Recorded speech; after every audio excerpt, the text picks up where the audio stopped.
welcome back to the U.S. Navy History Podcast. I am Dale, and I am joined by Christoph the XO. Hey, Christoph. Hey, Dale. Good to be here. So glad we're rolling. This is great.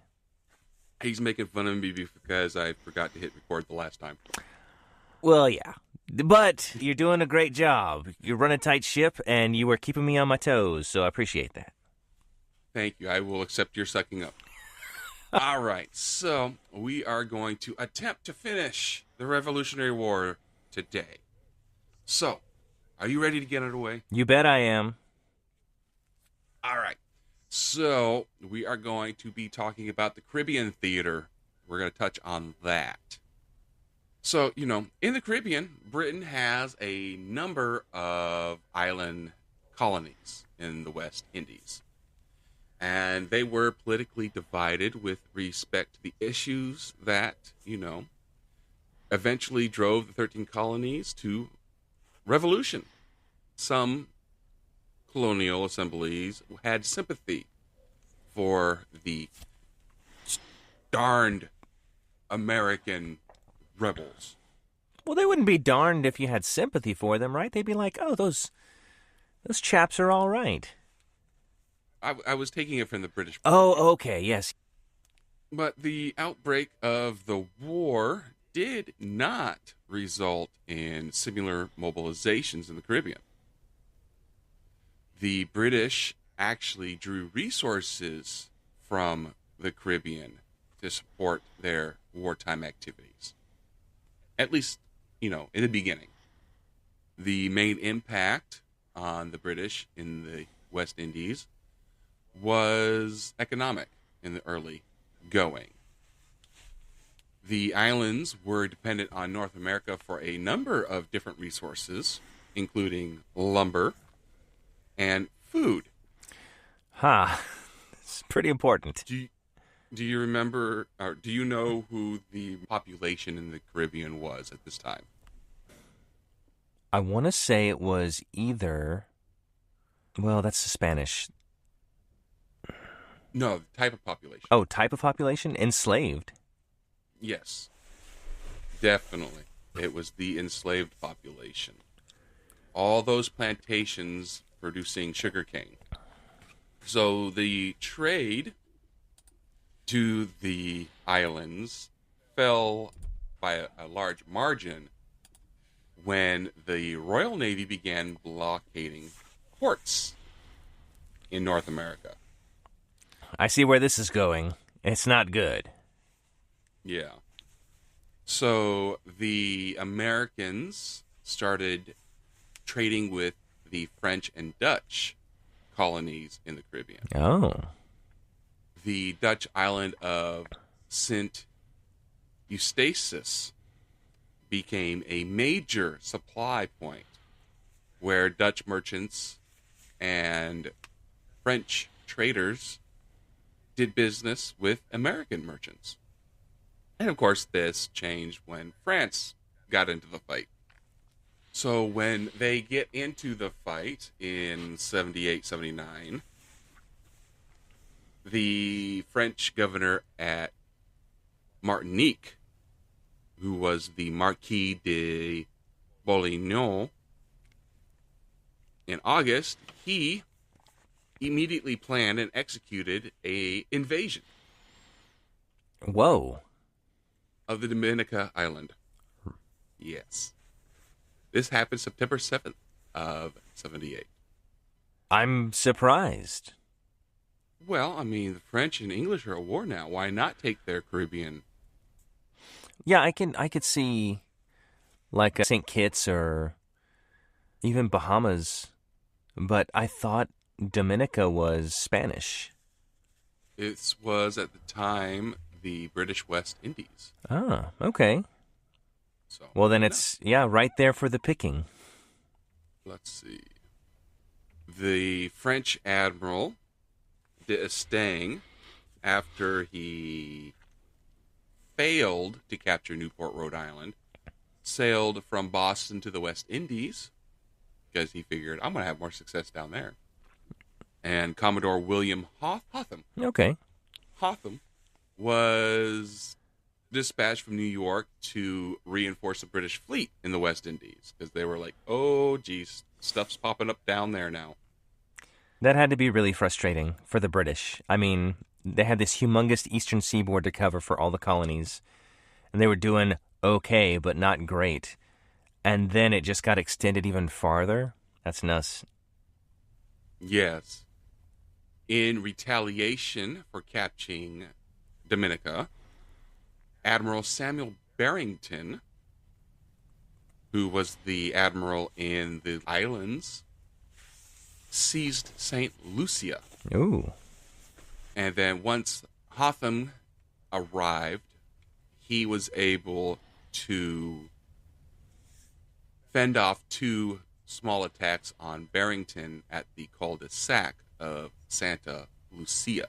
So in the early part of 79, the naval forces in the West Indies were mainly used to just watch each other and build up their strength.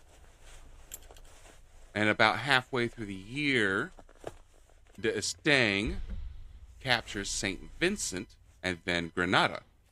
Wow. There was a small battle when a British fleet who were sent to protect Grenada arrived too late. They had a small battle, and the British fleet was significantly damaged. Wow. So the conflict dies off for a bit because now the British have to repair their fleet. But the French were not able to capitalize on this. So then the British, they go home in August, and the French also go home in August. Or at least the French were ordered to go back home at the same time. But the Americans were like, guys, we need your help. Can you come back up to like Savannah and help us there? Because the British had taken it. Oh, that's right. So they head up there and they try to siege it. They fail at sieging it, and then they go back home to France. Well, they tried, and I think that's important. So then Frayne. Hello, Frayne. That's what Spanish and France are called when they join together. Frayne. So Spain enters the war as, a French ally, which is why they're Frayne. Right. And this, opens the conflict up even further. So the Spanish colonial forces on the Yucatan Peninsula, they capture the British settlement in present-day Belize. Wow. At St. George's in September. So the British, they have forces in Jamaica, and they take them, and they occupy, for a little bit, the fortress of San Fernando de Oma in what is now Honduras. This conflict is really expanding. Yes. So that will bring us to 1780. That was pretty much a pretty quiet year, because everything is stretched so far now. A French fleet under de Gouchen fought with the British fleet under George Byridge Rodney in the Battle of Martinquette. But neither of them were able to really do much. The British launch a huge expedition from Jamaica to gain control of Nicaragua. This was the San Juan expedition. And this was a huge failure. Oh, boy. And actually one of the most expensive British ventures in the war. In the late 80s, the Dutch Republic came into the war. Oh, my gosh. And this made the British withdraw part of its fleet to now have to protect the North Sea trade. Oh, wow. So Rodney he received news of a breach in the Netherlands and took the island of St. Eustatius. This port had been a very, very busy port of contraband. He also authorized privateering against Dutch targets. This resulted in the capture of 3 Dutch colonial outposts in South America. Whoa. Oh, that's right.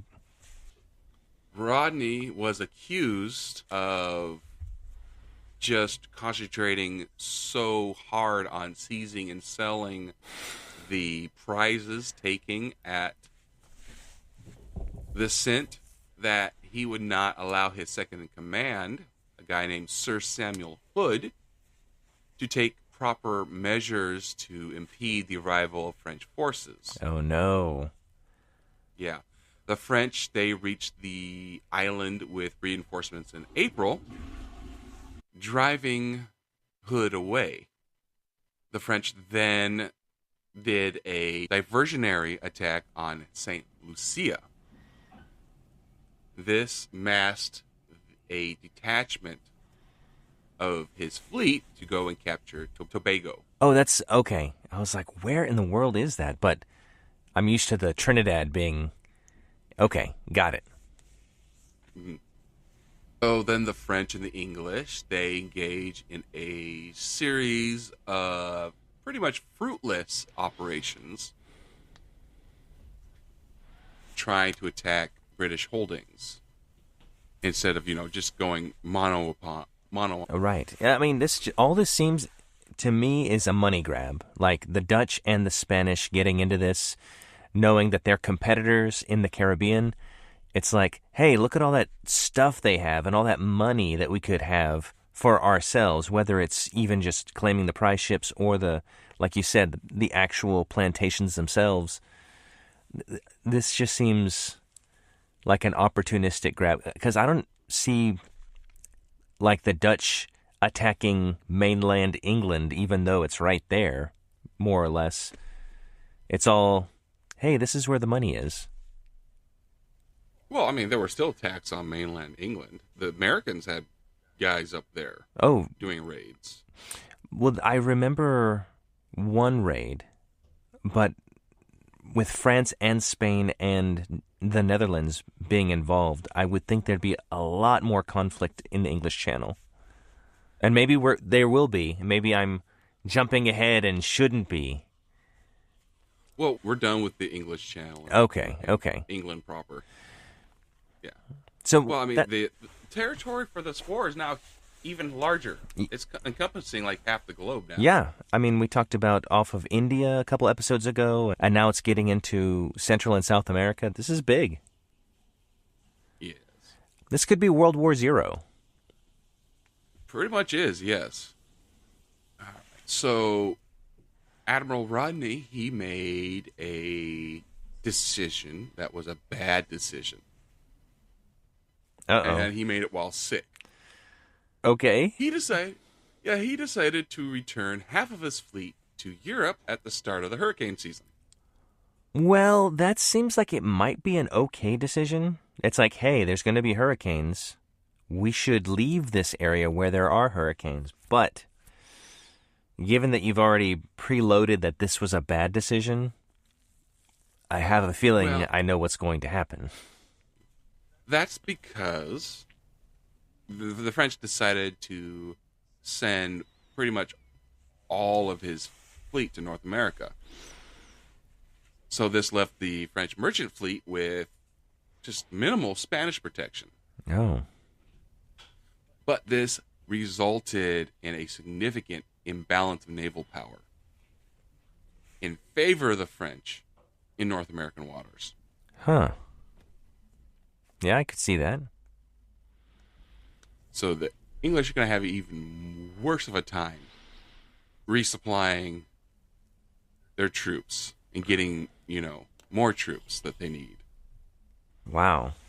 I knew that the French entering the war was significant for the Americans, but I didn't realize how significant until we started kind of exploring what impact they had on the British. And every step is just like, wow, the British were even more spread thin. So, Well, yeah, because now it's, 4v1. right. And I think probably, I know the British Navy was the superior navy of the time, but the French and Spanish navies were not anything to sneeze at per se. They were all right. And so now you're having to deal with both of them and centuries of experience too.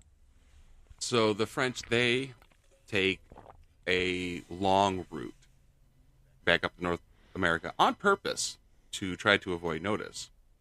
So when the British arrive off the Chesapeake Bay in late August, the French aren't there yet. So Hood goes on to New York to tell them that, the French are on their way. We don't know how big they are, though. So there you go. So the French do arrive at Chesapeake Bay, and then they have that Battle of Chesapeake, which we talked about, I believe, last episode. Yes. And so because the British did not know how big they were, or even where they were, that was, very bad for them. So, that is what led to Cornwallis's surrender. And led to the start of the peace negotiations. That's so fascinating to me because this whole time, like every episode that we've discussed, the decisions of the generals and admirals on the British side, they seem to have a lot of autonomy, at least based on how we've been discussing them. And even when it's coming to this peace negotiation, do you know how much communication was being done with Parliament or the King or whatever the authority was at this time in England? Like, did he authorize, hey, we're going to call it quits? Or I know there was support back home and then also for both leaving the war and sticking it out.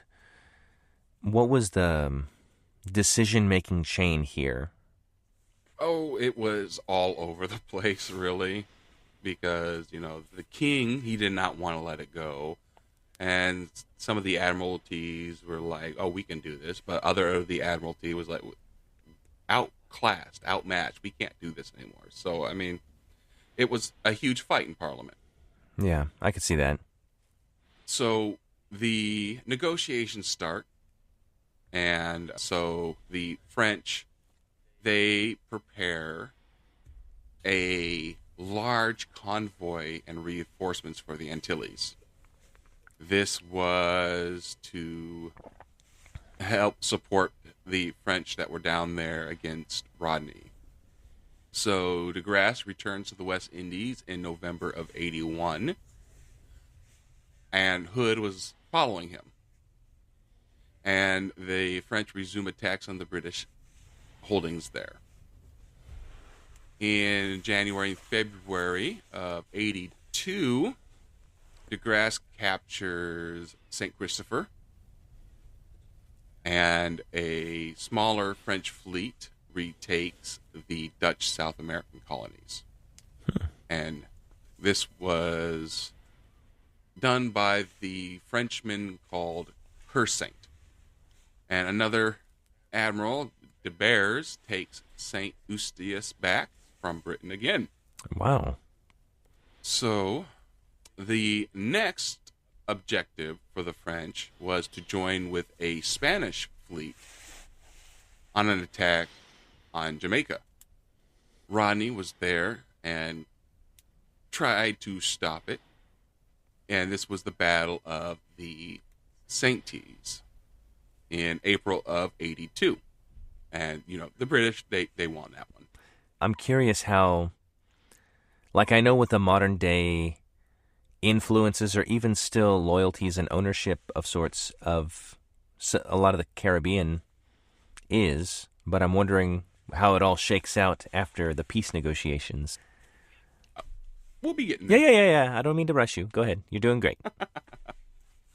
The large convoy that France had sent was actually scattered by a storm.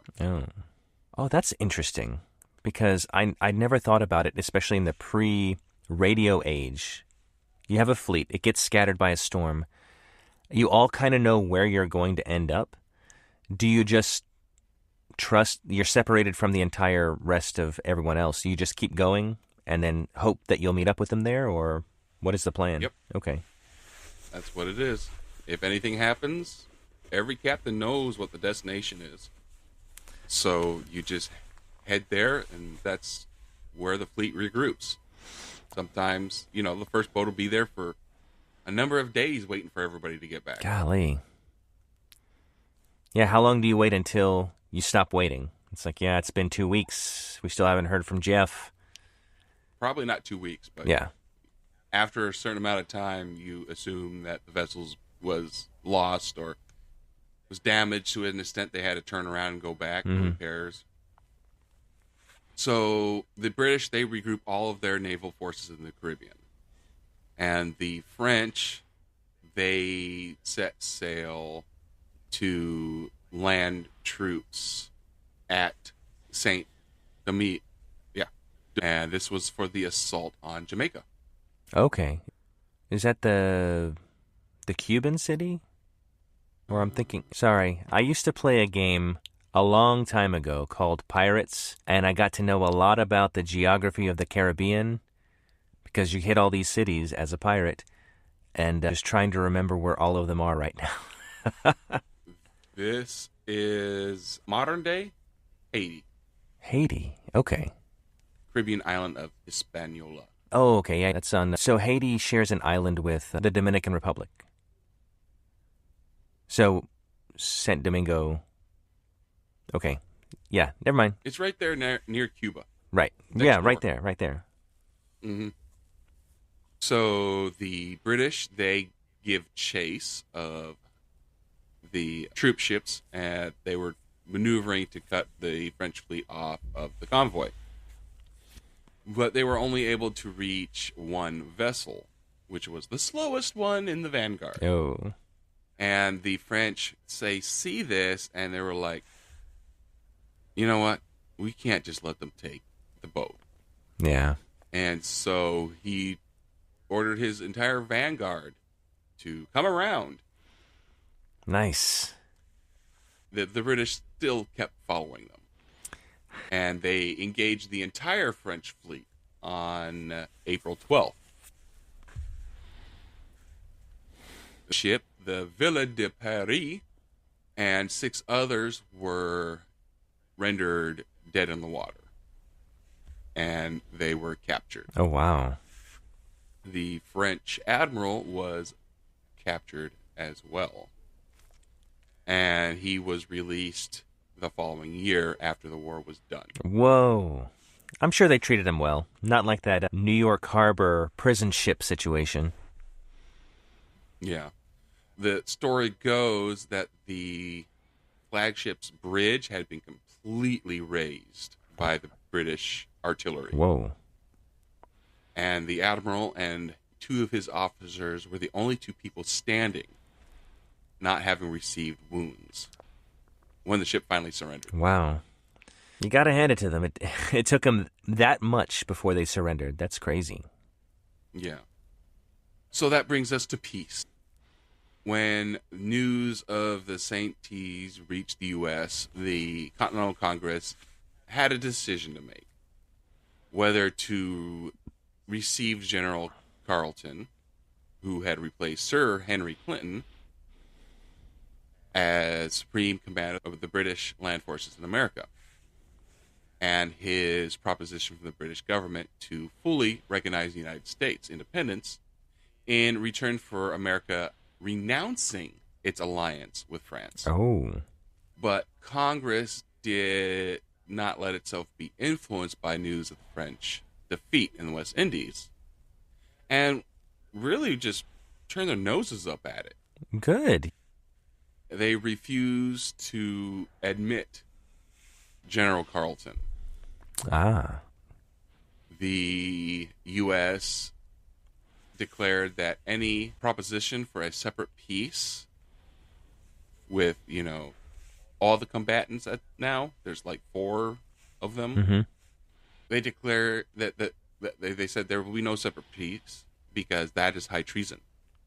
Seems like it So would they were be. like, these are our friends. We are not turning our backs on them, you British scum. So because of all the noise the British were now making about trying to separate everybody into different peace proposals, this was proof that the British were about to give up the ghost. And, the Americans, they really wanted peace too. They were like, we don't want to die anymore. Right. But they also wanted to show loyalty to their allies because of all of their help in, pretty much bringing the British Empire to their knees. At least in this portion of the world. I could see that. Yeah. So, for the French, they only stopped sending help to America when they realized that they were broke. Yeah, that was a pretty costly expedition, or a set of expeditions. Yeah. They only sent 2 frigates because that's all they could afford to send. And they were intercepted and defeated by the British in the Delaware River. So that was the Caribbean Theater. That's pretty important. That's something I didn't really, I guess, everything. So I lived in Virginia for a little while, and they had. Me too. Oh, yeah. So there's a big naval presence there, as you are probably very familiar with. I was part of that. Yes. But they really celebrate or memorialize a lot of the battles around there, Yorktown and Williamsburg, things like that. And so growing up, that was what I was like, oh, the war was here, and Philadelphia, New York, those are kind of the big 3 areas of conflict. But in just talking to you through all of this, knowing that, oh yes, Savannah was involved, and there was some stuff in Canada, and there was some stuff off the coast of some British colonies around the world, and then you get into the Caribbean, and then you get into Central America. It's just, this was a very extensive and, as a result, expensive war, I'm sure, for British and everyone involved. Yes, it was. I mean, it broke France's bank. We didn't get into it, but you're talking about there's this huge enslaved population in the Caribbean, and they need food because they can't really grow it there, so they import it from America or the U.S., and then when that stops, they have to figure something else out. And I'm sure there's starvation. I'm sure there are problems as a result. And just the impact of a conflict outside of just the 2 combatants. You know what I mean? Mm-hmm. The only thing that really bothers me about the whole thing, I mean, there's a lot of stuff that bothers me that we talked about. But I would hope so. Yeah, there was a lot of really terrible things. In the end, we see France really coming to the rescue of America with these fleets of really experienced sailors. And there was kind of a separate peace because Britain did try to negotiate with America, and they did with France out of the room. And so the U.S. got everything it wanted as far as independence and recognition and all that stuff. But France was trying to get some money back to help pay for this conflict that they just did, whether it was through territory or whatever, and they didn't really get it. And that kind of was the beginning of the end of the French monarchy. Yeah, because just after this, they had their own little civil war and all of that. Yeah. Yeah. If you want to know more about that, go to the French history podcast. Right, yes. they yeah, it's interesting because just a very short time later, the U.S. and England are allies against the French, just because of the change in how things shake out. Yeah, everybody flip-flops for who likes who and when. So we have a few battles, 2. So let's get into them, shall we? Yeah. So this is the raid of Nassau. So New Providence, their harbor, had 2 primary defenses. This was Fort Nassau, and Fort Montagu, but they were poorly equipped to defend the port against amphibious operations. It did not have walls that were strong enough to support their 46 cannons that they had installed. That seems like an oversight. Mm-hmm. That is why they built Fort Montagu. When the raid happened, it had 17 cannons.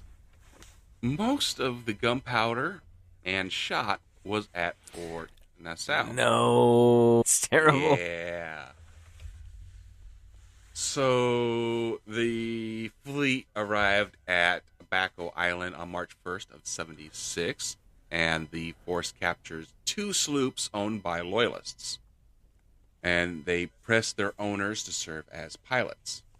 One of them got away and alerted the British commander there, Brown, to the presence of a rebel fleet. So the landing force was transferred to the 2 captured sloops and the Providence the day after. And plans were made for the assault. The main fleet was to hold back, and the 3 ships carrying the landing force were to enter the port at daybreak and gain control of the town before anybody knew what was going on. Right.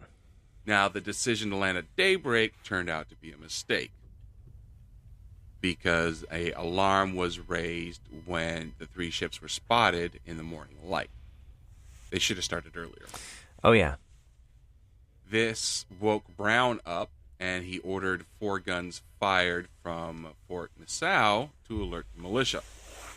2 of the guns became unmounted. Yeah. So at 0700, he held a meeting with Samuel Gambier, which was one of his counselors. They were talking about whether they should remove the gunpowder from the islands on the Mississippi Packet, which was a ship docked in the harbor. They decided no. Oh. Brown instead ordered 30 militiamen to occupy Fort Montagu, mostly unarmed, before going back to his house to, quote unquote, make himself a little decent. Well, what are we fighting for, right? Civilization. So, we must be civilized. So, when the Americans heard the guns fire at Fort Nassau, they realized that they did not have the element of surprise and turned around.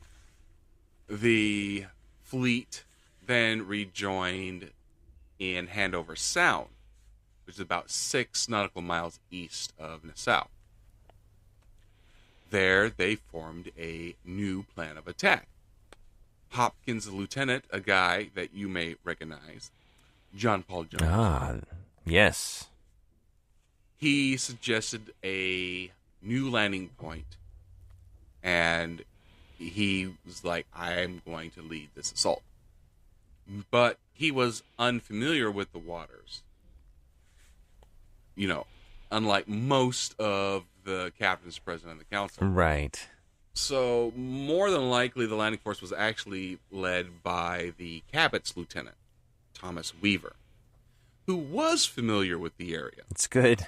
That makes all the difference. So 3 ships with the landing forces. They enlarged the landing forces by another 50 sailors. They take the Wasp, who was to use their guns as covering support.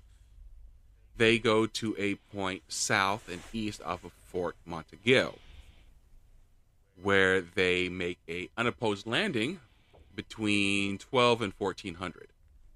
Wow. This was actually the first landing of what is to become the United States Marine Corps. Oh, okay.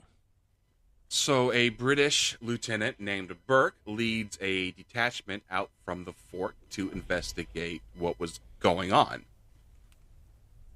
He sees that he is severely outnumbered, and decides to send a white flag over to them to figure out what their intentions were. And they tell him that their objective is to seize their powder and military stores. While this is happening, Brown arrives at the fort with another 80 militiamen. When they learn the size of the advancing force, he orders 3 of the guns fired and withdraws all but a few of his men back to Nassau.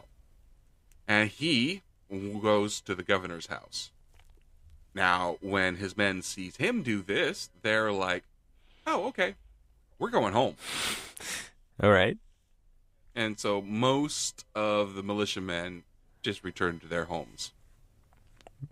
That's pretty good. So after a little bit, Brown then sends Burke back out to talk with the Americans a second time in order to, quote, wait on the command officer of the enemy to know his errand and on what account he has landed his troops. So while this is happening, the U.S. occupy the fort. And he was actually talking with his officers on what they were going to do next when Burke arrives for his second. And so they tell him again that they had arrived to take the powder and the weapons. And they were prepared to assault the town. So Burke goes back to Brown, 1600. But instead of advancing further on to Nassau, Nicholas and his forces remain at the fort for the night. Brown holds a war council, and the decision is made to try to take the gunpowder. So at midnight, 162 of 200 barrels of gunpowder were loaded onto the Mississippi packet and the HMS St. John. Oh my gosh, that's a lot of gunpowder. And at 0200, they got underway out of the harbor bound for St. Augustine.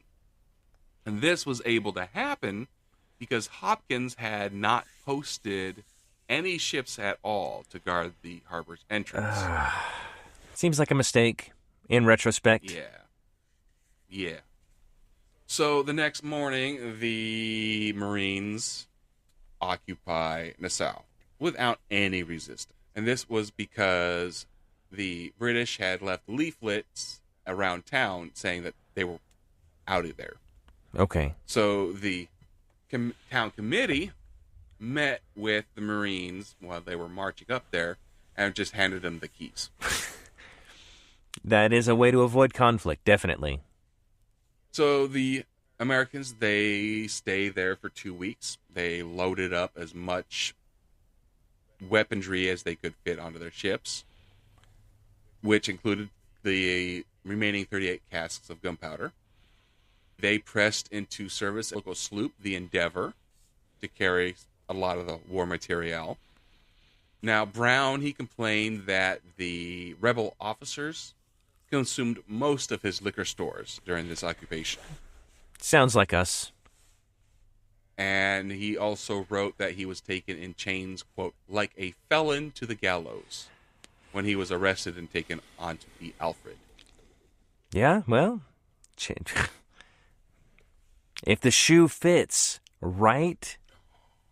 Oh, but he wasn't being treated as a gentleman, as his rank was said. Well, this is America, Jack. Not yet. Oh, that's true. Well, we got to start a precedent early. So on March 17th, the fleet for Block Island Channel off of Newport, Rhode Island, with Brown and other officials as prisoners. And they reach the waters off of Long Island on April 4th, where they find the HMS Hawk and capture it. Then the next day, they find the HMS Bolton and capture that. Oh, nice. And on the Bolton, they had a lot of stores and powder. That's what you call a red letter day. They finally meet stiff resistance on April 6th when they encounter the HMS Glasgow, a sixth-rate ship. What does that mean? It's a big boat. Oh, okay. I thought like first rate is great, sixth rate is bleh, not great. This ship mounted between 20 and 24 guns on a single deck. Dang. Oh, that is a lot. It typically had a crew of about 150 to 240 men. Okay. So, this is a big boat, but she was outnumbered and was able to escape. But they severely damaged the Cabot in the process. The fleet then sailed into the harbor at New London on April 8th. So Brown is eventually exchanged for an American general, a guy named William Alexander. And then was immediately criticized for how everything ended. That sounds about right, yes. Nassau, after that, stayed relatively poorly defended and was again subjected to American threat in January of 78. And then it was seized by Spanish forces in 82. Right. And then given back to the British after the war. It's a nice little bargaining chip that they were able to get. Those. So that was the raid. Well, all right. Happy birthday, Marine Corps. They're still part of the Navy. That's what I understand. Yeah, they don't like that, but it's true. Yeah, right. All right, so we're going to talk about the Battle of Barbados. This happened in March of 1770. This battle actually resulted in America's most costly naval defeat in the term of human lives until 1941. Wow. And I'm sure you know what happened in 1941. Yes, it was a day that will live in infamy. So, the Randolph of 36 guns was captained by Captain Nicholas Biddle. And he received orders from John Rutledge to break the enemy blockade of Charleston, South Carolina. Because a large number of merchantmen had been trapped there. After breaking that blockade, Biddle was to set sail into the South Atlantic. 4 other ships accompanied the Randolph in this mission. The General Moultrie, the Notre Dame, the Fair American, and the Polly. So after sailing out to meet the British off of Charleston, did not see them at all. Oh. So they headed to the West Indies, where Biddle was going to raid commerce. And on February 16th, they found and burned a British ship that had been demasted by a privateer on March 4th. Aha! It's about time. The Polly then captures a small schooner, which they decided to add to their fleet as a tender. 3 days after that, at about 1730, on March 7th, they were sailing off the eastern coast of Barbados when the lookout spotted a large ship to their windward. Captain Biddle assumes this to be a man-of-war, so he directed most of his ships to keep going while he remained behind to fight them. Nice. He kept the 18-gun ship, the General Moultrie, with him. Just to make it a 2-on-1. Yeah. You don't want to sell yourself short. Yeah. So this ship turned out to be the HMS Yarmouth. This was a 64-gun ship. Whoa. It was commanded by Captain Nicholas Vincent. So after a few hours of maneuvering, shots were fired around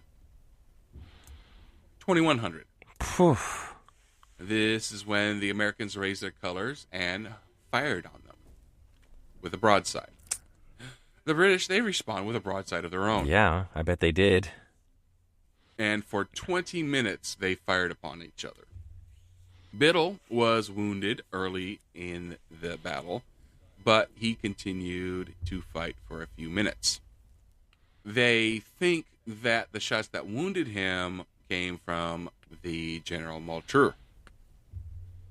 This was an accident. Oh. You don't, Yeah, they fire on accidentally your own. Fired on their own people. Yeah. So the Americans, they seem to be on the verge of winning when a spark enters the Randolph's powder magazine. Oh, no. This caused a huge explosion that completely incinerated the frigate. That's awful. The Randolph goes down with 301 men. Yeah. Only 4 survive. And then Biddle, he passes away about 10 days later from his wounds. Oh my gosh. That's tragic. According to Captain Hall of the Notre Dame, Biddle and his men heavily damaged the Yarmouth within 12 to 15 minutes, while the American ships were mostly unharmed. The Yarmouth lost her bowsprit and her topmasts, and a portion of which fell down and damaged the poop deck. Oh. Wow, that's big. Another portion... Huh? That's huge. I mean, if it... Yeah. Another portion of the topmasts fell into the gallant sails and then onto the cap. 5 British sailors were killed, with another 12 wounded. So after the Randolph goes down, Captain Vincent tried to go after the other American ships, but they scattered. I bet, yeah. That's... And of course, the damage to the Yarmouth's rigging and sails gave them a disadvantage of not being able to move very fast in the first place. The 4 surviving Americans were actually drifting for 5 days before they were rescued. Wow, that is a long time. Yeah, they were actually... The Yarmouth rescued them when they were chasing a different ship. They were like, oh, there's guys in the water. Let's go grab them. I bet they were grateful, even though they were the enemy. Yeah. These 4 survived by clinging to wreckage and drinking rainwater out of a blanket. That's amazing. Thank goodness for the rain. Yeah. So that's the Battle off Barbados. I did not know about that. It's just a pattern of how little I knew about this entire conflict. Just kind of the high points, you know what I mean? Yeah. All right, so we're going to cover the Gulf Coast campaign really quickly. All right. There's not much to it. And then we'll have one more battle, and we will be done with the American Revolutionary War. Great. So, the Gulf Coast campaign. So, Spain officially enters the war on May 8th of 79 with a formal declaration by King Charles III. And this declaration was followed by another on July 8th that authorized his colonial subjects to engage in hostilities against the British. So when Bernardo de Galvez, who was the colonial governor of Louisiana, received word of this on July 21st, he immediately began to secretly plan offensive operations. Galvez had actually been planning for this since April because he intercepted communications from the British at Pensacola saying that the British were planning a surprise attack on New Orleans. Oh. So he decided to launch his own attack first. But he did keep this a secret until he got the order that hostilities have started. So on August 27th, Galvez set out by land towards Baton Rouge, leading a force of about 520 regulars. About 2/3 of these were recent recruits. 60 militiamen, 80 free African Americans and mulattoes, and 10 American volunteers headed by Oliver Pollock. They march upriver, and their force grows by another 600, including Native Americans and Acadians. Wow. So at its peak, this force numbered over 1,400. That's pretty significant. Mm-hmm. But when they finally get to Fort Butte, this did shrink a bit because of the hardships of this march. Yeah, I could see that. So at dawn on September 7th, this force attacked Fort Butte, which was a relic of the French and Indian War, and was defended by a token force. So there's a brief battle in which a German is killed, but most of the garrison surrenders. There are 6 who escape, and they make their way to Baton Rouge, where they notify the British troops the loss of the fort. After resting for a few days, Galvez advances on Baton Rouge, which is only about 15 miles away from the fort. So when he gets there on September 12th, he finds Fort New Richmond garrisoned by over 400 regular army and 150 militia. They siege for 9 days, and the British surrender.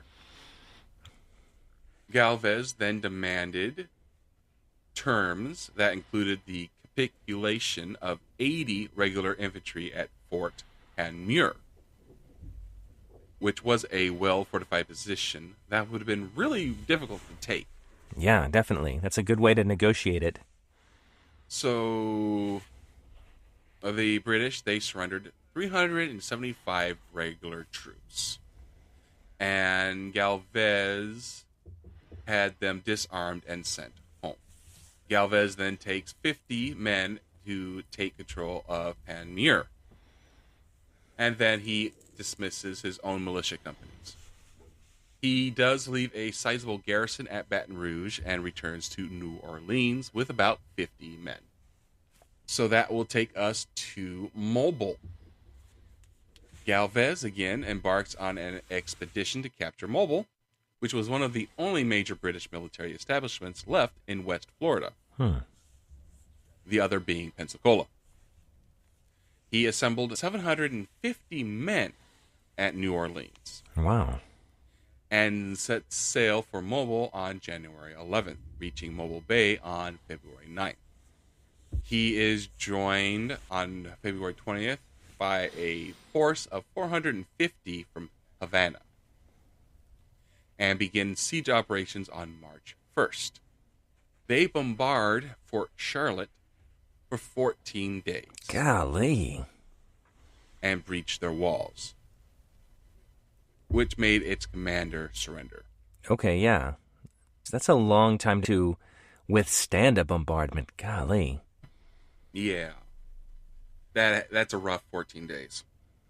So after this, Galvez is like, I want Pensacola. Oh.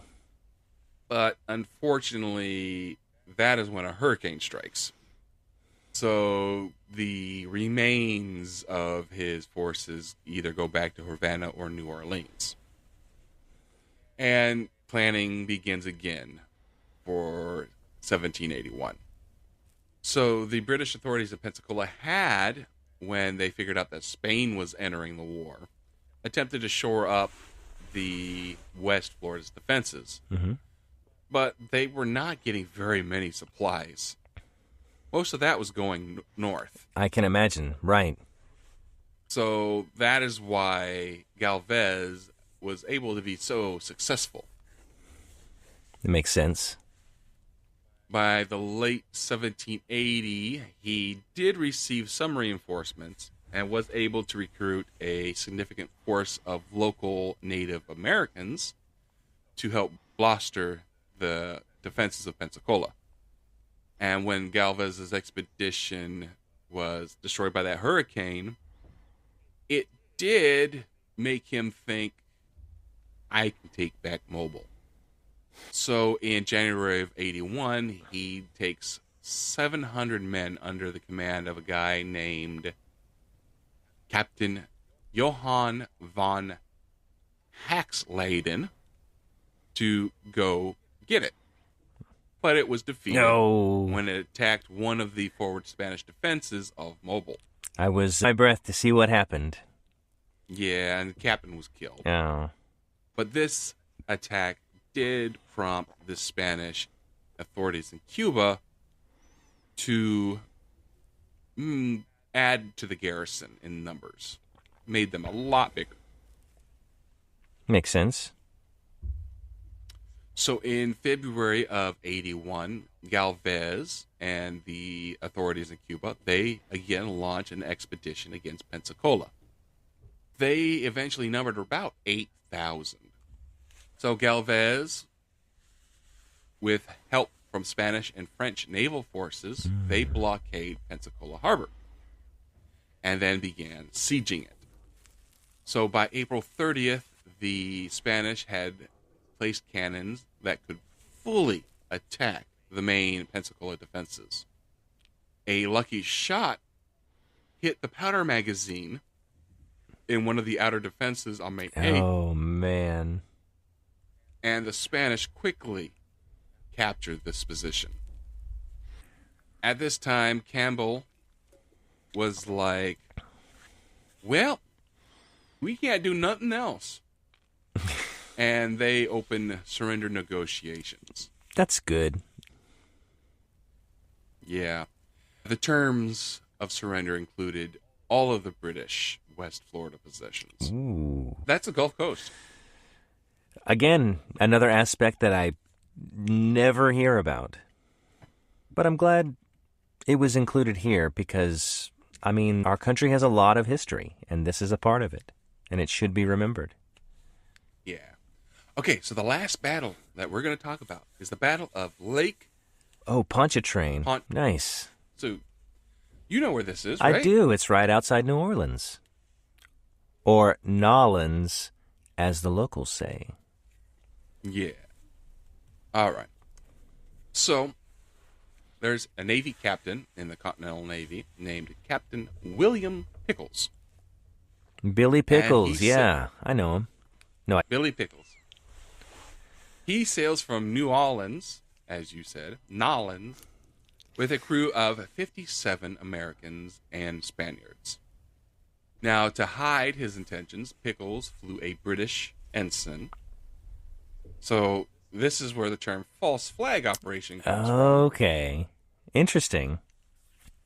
Well, this type of thing is where it comes from, not this specific instance. No, I really thought about the historical context of that phrase. So he was spotted on September 10th by 2 British ships, and they hailed the USS Morris, which was the American boat, to figure out who they are and what their intentions are. He was told that she was a merchant bound for Pensacola. So they were like, oh, okay. At which time Pickles had the British colors taken down and the American colors hoisted. Ah. They then grappling hooks to bring the ships together and opened fire with their swivel guns. That's pretty great. I mean, not for the recipients of the action of the swivel guns, but the operation. Yeah, we're not sure, but we don't think the big guns were fired. Yeah, at that range, that would be very destructive unnecessarily. It still happens. What are the advantages of that? I mean, you're already together. Trying to blow the other ship away from you. Oh, I see. Yeah, okay. No, that makes sense. I didn't think of it as the ship being boarded, trying to repel the invaders. Well, yeah, I mean, if you're being invaded by a larger force, what are you going to lose by firing your guns into the hull of the That's boat? true. Yeah, okay. Yep, that makes total sense. So the British crew, they put up a resistance and actually repulsed the boarders twice. Wow. Even though they had smaller numbers. But the third boarding attempt was successful. And the British commander, Payne, did go down with a mortal wound. And with the fighting described as very violent.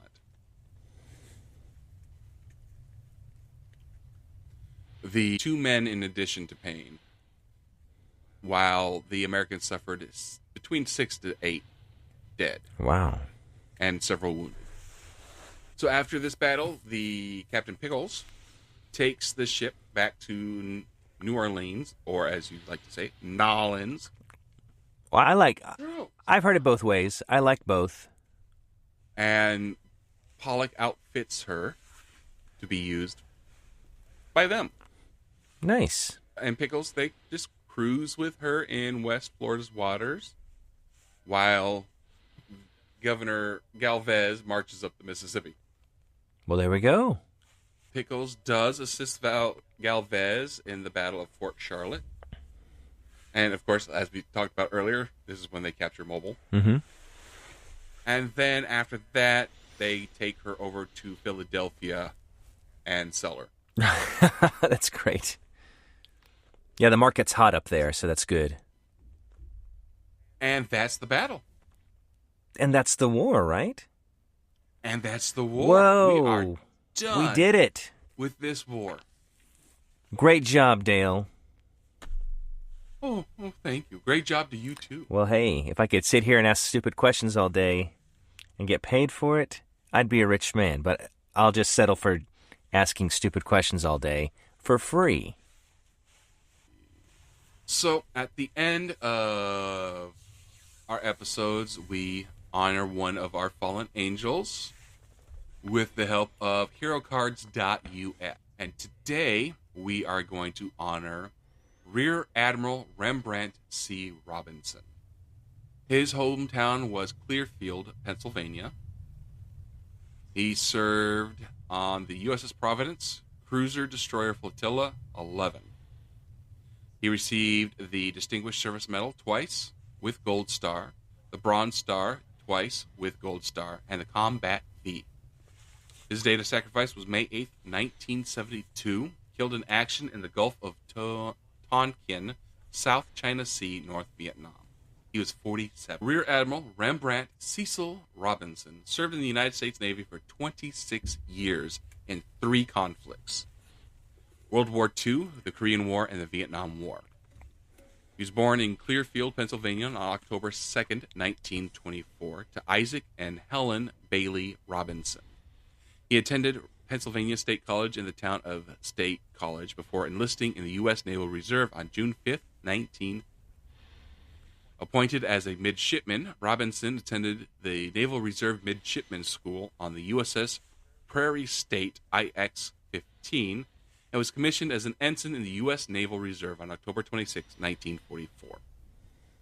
While serving in World War II in the Pacific Theater aboard the tank landing ship USS LST-485, Robinson saw extensive combat with the 5th Amphibious Force, including the Battle of Okinawa in April 1945.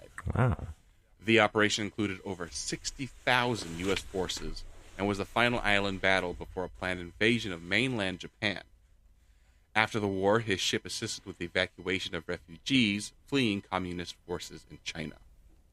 Following various administrative and strategic planning assignments, in 1949, Robinson served as engineering officer aboard the USS English, DD-696. His service on the English during the Korean War earned him a Bronze Star Medal with the Combat V. Robinson's career included appointment as executive officer of the USS Walker, DD-517, from November 1954 to July of 1956.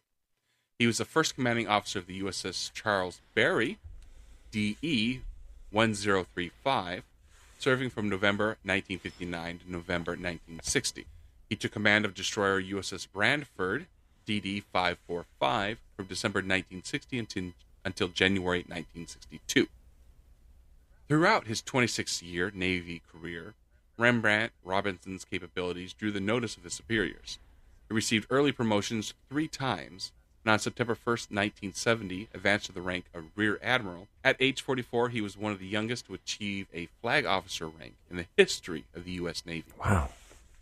During the Vietnam War, Admiral Robinson headed up Secretary of State Henry Kissinger's military staff in 1969. In that role, Robinson helped update plans for the mining of Haiphong Harbor in North Vietnam. The plans became the basis for Operation Pocket Money, a tactic to block the supply of weapons to enemy combatants through the city of Hanoi. In 1971, Admiral Robinson returned to sea duty from his assignment in Washington, D.C., taking command of Cruiser-Destroyer Flotilla 11 and Task Force 75. In May of 1972, President Richard M. Nixon took Kissinger's advice and ordered the execution of Operation Pocket Money. After receiving the order, Robinson flew by helicopter from his flagship, the USS Providence, CLG, to a coordination meeting with Rear Admiral Damon Cooper aboard the aircraft carrier USS Coral, CVA-43. On his return trip to Providence on the evening of May 8, 1972, one of the two engines on Robinson's helicopter failed. They crashed into the side of the ship and overturned into the waters of the Gulf of Admiral Robinson, age 47, was killed along with his chief of staff, Captain Edmund Taylor, and operations officer, Commander John Levore. Rear Admiral C. Robinson was laid to rest at Arlington National Cemetery across the Potomac River from Washington, D.C. Section MF, Site 30, TAC 5. He is honored on the Vietnam Veterans Memorial with his name inscribed on panel W, line 15.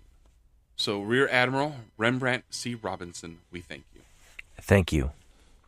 All right, XO, take us out. All right. Well, listeners, thank you so much for being here with us today, concluding the U.S. Revolutionary War. If you ever want to get a hold of us, there's a couple of ways to do it. You can email us at usnavyhistorypodcast@gmail.com. We're also on X, formerly Twitter, at USN History Pod. We also have a Discord. If you would like to join, please look at the details in the show notes and come on down. We can discuss Navy stuff or what your favorite part of the podcast is. We love talking about that too. Please tell a friend. Also rate us on your preferred podcast platform, iTunes or Spotify or YouTube. It helps us get the word out about this podcast. And if you think somebody would get something out of it, please feel free to share. We are on YouTube and also have a subscription that you can sign up for via Spotify. So if you want to help us make this podcast even better, consider it. We would really appreciate it. Else, Captain? If you do support us, there are bonus episodes that we are putting out every month just for you guys. So we want to wish everybody fair winds and following seas. Bye. See you later.